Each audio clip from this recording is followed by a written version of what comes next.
You're listening to Wet Shaving Talk, powered by Sharpologist.com, where we're dedicated to preserving the art and skill of classic shaving. I'm your host, Joe Borrelli, and today is June 11th, 2025.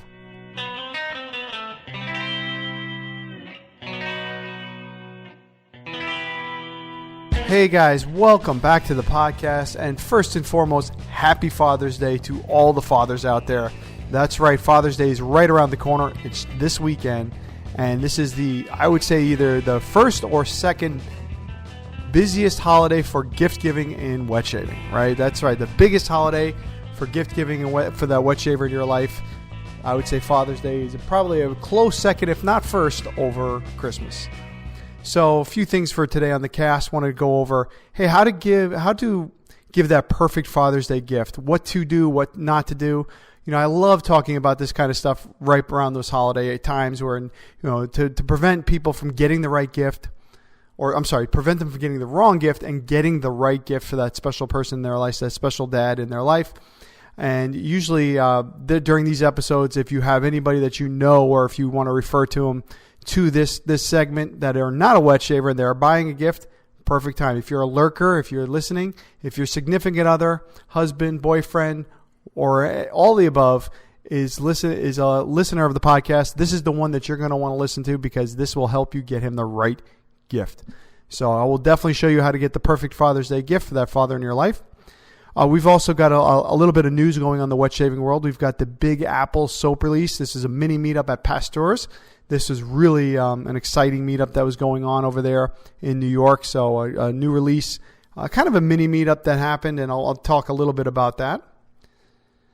We've got the Tartara Mukini, Mukini, I'm sorry if I'm saying it wrong, Mukini razor, which just came out. It's a single-edge razor from Tartara, which is a very nicely made double-edge razor that's gotten a lot of fanfare out there. It's got its fan base, and it's got a lot of people that really have some positive reviews about that. They came out with a single edge razor. We'll talk a little bit about that razor and what the initial reviews are on it, and actually how they brought back a kind of a new old concept to wet shaving. And how much have you invested in wet shaving? This was a poll on Badger and Blade, and I want to talk a little bit about it to see what you guys think about what is a major investment. If you've invested more than the maximum amount that they put on this poll, or have you not invested in much of anything? We'll talk a little bit about that and what the average person really, I think, is investing in the wet shaving world. So without further ado, guys, let's get on with the show. Very important, big holiday coming up. One of my favorite holidays for the wet shaver out there is Father's Day. That's right. Father's Day is a big one. That's for the dads in the lives, for the fathers, grandfathers, uncles, everybody, all the above, to celebrate their day. And that's this Sunday coming up here in the United States. So it's that time again. Father's Day is right around the corner, and you know what that means. It's the time to give the perfect gift. So what do you get the wet shaver in your life? That's the question. That's what a lot of people ask me, and that's what I used to actually really ask myself when I was going through holidays and asking people to get me something. How could they get me a wet shaving gift? So getting that gift can be a little difficult, especially if you don't know anything about wet shaving and if you're really unaware of what's going on. But I'll definitely help you find the right gift. So what to do, how to find out what to get, right? So first, I've got a few steps of what to do, and then I'll tell you what not to do. So first off, ask a lot of qualifying questions, such as what brands of soap do you like, right? Or what type of razor have you been looking into? Is there anything that you've been looking at? Who's your favorite vendor? What's your favorite scent? Trust me, as a wet shaver, any wet shaver would be happy to, first off, we'd love to talk about wet shaving in general, right? So if somebody actually showed interest in it, to me, that's not a wet shaver, I would like, yeah, sure. I like Phoenix Artisan Accoutrements, or I like Barrister and Mann. I really wanted to try a Blackbird razor. Some of those things would be great questions to ask. And I'm very sure, if not 100% positive, that wet shaver in your life will definitely answer those questions and probably talk in great detail of what they like. We love to talk about wet shaving, especially when somebody asks us questions about it. So that's something that I think will be the first thing to do. After you've gotten a few ideas and you're really looking at the brands or whatever or types of razors or whatever you would like that person likes, Then it's time to do a little bit of research. A lot of traditional wet shaving products, there's another thing to remember, are not available on Amazon or on big major sites. So you're going to have to go find the artisan themselves and buy it and purchase it. So you do need a little bit of time. And I know if you're doing that right now, you might not have enough time. I know today is Wednesday before Father's Day. It may be a little bit cutting it close, but if you do next day shipping, or if you might pay a little bit more, you can definitely get it before Father's Day for a lot of them. And then once you find out, those brands, research them, find it out, look at where you can find them, and then start looking at making your purchases and do them as soon as possible, just because you want it shipped to the house or wherever you're shipping it to in a certain amount of time. Give yourself about 4 to 5 days. If possible, take a look at what that wet shaver already has. If this is somebody that you live with or you visit quite often, hey, there's nothing stopping you from snooping around a little bit, looking in the shave den, right? Looking in their cabinet, seeing it. If you see a couple brands of soap that that father in your life actually has, that wet shaver has, then maybe look at, hey, okay, he likes Barrister and Man. I see 3 or 4 soaps in there. It says Barrister and Man. Let me look up the website, see if there's anything in there, see if there's any Father's Day gift packets or something new or cool that he doesn't have in there, right? Or even a gift card would work out as well too. But taking a look at that, really take a look, snoop around a little bit and find out if there's anything, and then hit that internet harder than you've ever had and try to find something like very similar to it. And I'm sure you'll be able to find something within a few minutes of searching. Now, this is a big one. If you happen to have a family heirloom razor lying around, this could be from a relative, this could be from a friend, it could be from, your grandparents could have it, right? It's not as common as it was maybe 20, 30 years ago, or even like 10 years ago, when we would just start looking around. Oh yeah, I have this old Gillette razor from your grandfather. Why don't you take it, right? Once you talk about wet shaving with your family or something, that I think that the generations now, the baby boomers and younger, really, honestly, probably adapted more modern forms of shaving. A lot of them don't have those Gillette razors anymore. I'd say like my grandparents, and my grandparents were born, they served in World War II and were born in the 20s. They really kept a lot of things. They kept everything, right? My grandfather kept everything. He had an old Gillette razor. He had brush. He had a bunch of stuff that he kept, right? I kept his old watches and everything. But the newer generation really don't. And if you are, looking at a millennial and younger, you're probably looking at never seeing anything like that unless they are a traditional wet shaver collector. Because, during our time, most of us, I'm a millennial myself, most of us didn't start shaving until probably in the 90s, late 90s. And, as you know, Gillette stopped making safety razors really in the late 80s. So that's something we may not have for our hair and loom. I mean, I will, and maybe you and I both, because we're collectors, but a lot of them won't have that. But if you do happen to have a family heirloom razor lying around, I would say do not hesitate to give that as a part of a gift or the gift for Father's Day. It would mean a lot to that wet shaver. Doesn't mean you have to spend any money, right? It's just something special for them. It will really lighten their day, and it will be something that they will cherish forever, really. If you think about it, it will always be in their collection. So what not to do, guys, when you're giving out gifts for that wet shaver, it's don't make a blank purchase without knowing what he likes, right? The traditional wet shaver can be particular. If you get a random gift from stores like Marshall's or like TJ Maxx, or maybe even if you go to the grocery store, drugstore, it's just not. Some of those soaps you see there are there for a reason. Yeah, you can get some good stuff, but for the most part, you really can't get much that's that good at Marshall's. I've gotten a lot of gifts. I hope my family's not listening right now, but I've gotten a lot of gifts from Marshall's and stuff. I know, and I never really used it. I end up giving it away or trying it once or twice and just not being happy with it. I will say, though, if you are going to make a blank purchase without knowing, Art of Shaving is good stuff, right? If you're going to make a purchase and you see it at Macy's, or if you see it at at like a department store, don't hesitate to get Art of Shaving. I think that wet shaver would like it. If you see a kit, that's definitely a good kit. I love getting Art of Shaving stuff for Christmas and Father's Day and stuff, or holidays like that. It's really nice. So I wouldn't hesitate on that, but I would be very careful getting like off brands or brands you never heard of, or stuff from like the secondary department stores like Marshall's. And finally, do not buy a straight razor if the person doesn't use a straight razor, especially one made in China or Pakistan or anywhere like that. And I'll tell you why. If you're not a wet shaver, if you're not a straight razor user, right? A straight razor is going to end up sitting in the drawer. Example, I knew a couple wet shavers out there that they love safety razors, love brushes, love soap, everything. Traditional wet shaving all the way. But they hate straight razors. Just these two guys I know, they don't want any part of a straight razor. They know it. They've tried it before. It's just not for them. But they'll buy safety razors and everything. They're really into wet shaving. Every year, somebody gets them a straight razor, and every year it ends up going on the BST or buy-sell trade, and they end up trading it or selling it or just never using it, or it stays in a drawer. So, example, if you see that your husband uses or your father uses a straight razor every day, then I would say get a straight razor. But I would avoid stuff like Naked Armor or Gold Dollar or anything like that. I would just go and get a Dovo or a Boker or something like that. Just that it's a good razor, it's shave ready, and they're going to be able to enjoy using it instead of having something that may not be able to work too well.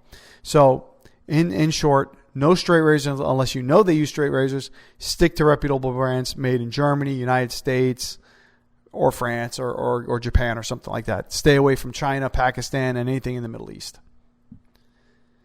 And honestly, guys, that's about it. I think you can be very successful with a good wet shaving gift if you follow those guidelines and just go for it there. I think, and remember, guys, it's always a thought that counts.